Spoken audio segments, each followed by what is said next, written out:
진짜 이가 악물어지네요. 정말 손흥민 편에서 있어 보면 느껴집니다. 먹먹해지고 눈시울이 붉어지네요. 경기 후에 손흥민이 주저앉았습니다. 토트넘 패배의 책임이 본인에게 있다고 생각해서인 듯합니다. 2대2 동점 상황에서 본인이 만들어낸 결정적인 찬스에서 골을 놓쳐버렸기 때문이죠. 이 악몽은 2024년에 두 번째입니다. 7개월 전에 맨시티와의 경기에서 동점이 되기 직전에 슈팅을 골을 만들지 못하면서 여러 잡음들을 일으켰고 본인도 그때를 매우 힘들어했는데 지금 또 찾아온 것 같은 느낌일 것입니다.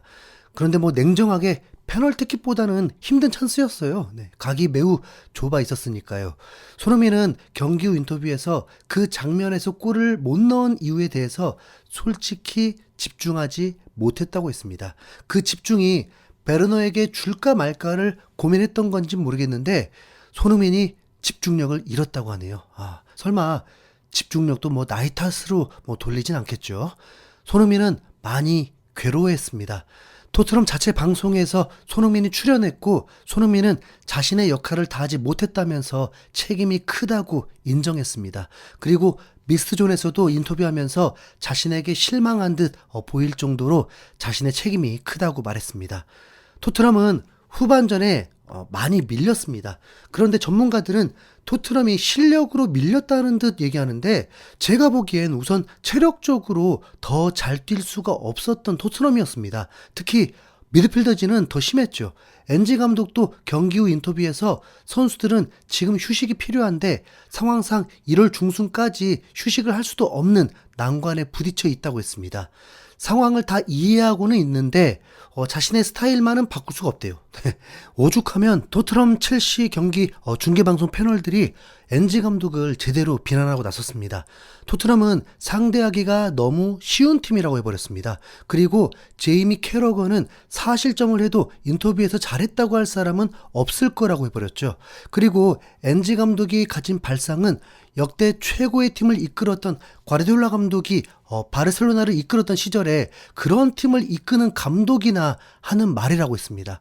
매 시즌 우승하는 동안 가장 중요하게 여기는 건 바로 수비적인 안정이 기본이라고 하면서요.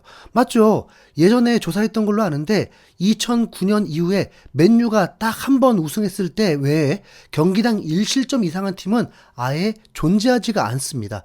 최대가 36실점이었고 모든 시즌에 36실점 이하를 기록한 팀이 우승했습니다. 물론 토트넘이 리그 우승 도전이라는 건 아니지만 기본적으로 실점이 줄어있는 팀이 성적도 좋다는 겁니다.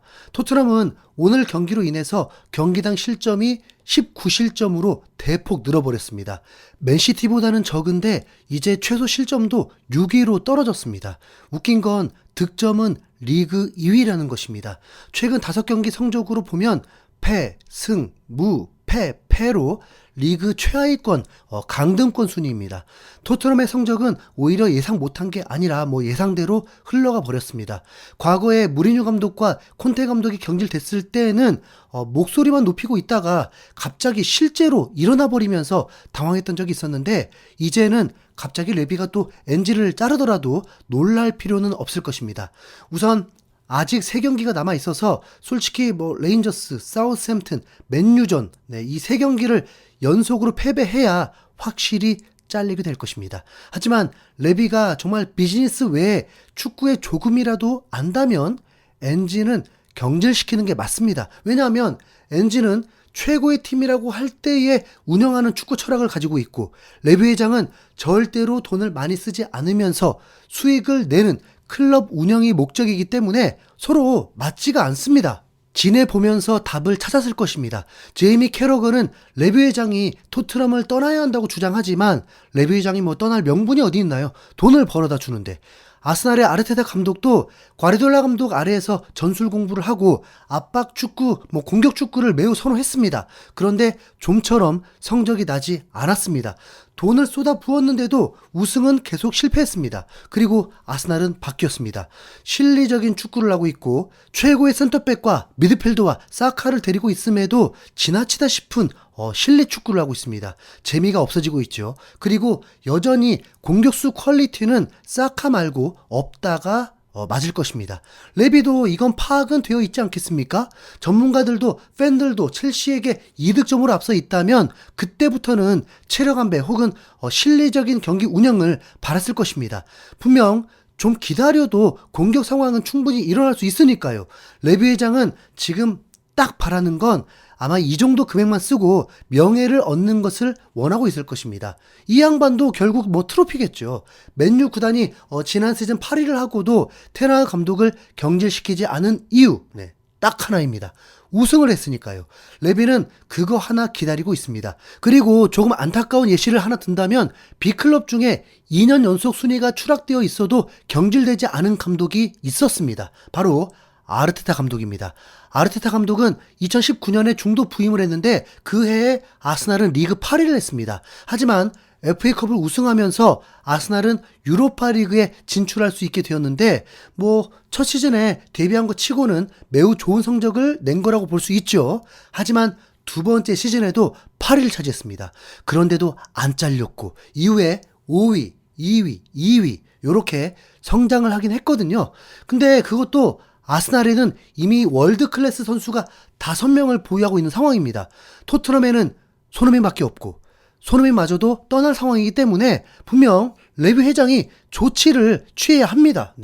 레비 회장 입장에서는 우승은 아니더라도 4위 안에 드는 것은 목표는 되거든요. 챔피언스 리그를 나가야 돈을 버는 거니까요. 실제 리그 우승에는 명예 말고는 금전적 수익 차이는 크지 않습니다. 우승과 100억 차이도 나지 않아요. 100억은 약 700만 유로 정도 차이밖에 안 나죠. 선수들에게 들어가는 비용만 줄여줘도 이익은 훨씬 더 많이 남는 격입니다. 그런데 4위에 들어가지 못하면 분명 경제적 손실은 크게 일어납니다. 챔피언스 리그와 유로파 리그의 상금 규모도 완전 다르고 지금 토트넘 성적은 유럽 대항전 자체가 불가능합니다. 토트넘이 부진하다? 그런 차원이 아닙니다. 다른 팀들도 강해져 있습니다. 풀럼은 토트넘, 아스널과도 비겼는데 풀럼에는 이미 B클럽에서 방출된 선수들이 많이 모여 있습니다. 이들이 정신을 차리니까 결코 쉬운 팀이 아니에요.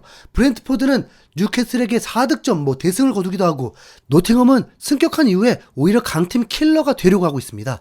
전반기 리그 마지막 경기가 노팅엄과의 경기인데 진짜 벌써부터 불안합니다. 크리스탈 팰리스는 꼴찌급 행보라면서 최소 실점이 리그 2위이고 입스위치는 이미 토트넘도 이기고 맨유와도 비겨버렸죠. 지금 토트넘의 레벨은 솔직히 몇 년 전 리즈 유나이티드가 승격해서 공격 축구로 재미를 봤었던 그때 레벨과 비슷합니다. 당시에 리그 9위를 했는데 맨시티와도 1승 1무를 기록하고 아스날과 비기고 완전 도깨비 팀이었습니다. 골을 많이 넣기도 하면서 무득점을 하기도 하고 좀처럼 결과가 예측이 안 됩니다. 당시에 토트넘도 3대1로 이겼었죠. 요 팀 그 다음 어떻게 됐는지 아십니까? 다음 시즌 17위로 강등 모면 그리고 그 다음 시즌 19위로 강등 확정이었습니다. 물론 토트넘의 자산 규모나 토트넘의 경제 가치 자체가 전 세계 8위에 올라 있기 때문에 리즈와는 비교도 안 되고 망하면서 새롭게 개선을 하기 때문에 강등이 된다고는 볼 수 없지만 도깨비 팀의 최후는 이렇다라는 거죠. 레비 진짜 이 양반 빨리 잘라라 진짜. 어차피 네가 그만두는 거 관심도 없으니까 그거라도 좀 해다오. 이상 흰수염고리였습니다. 감사합니다.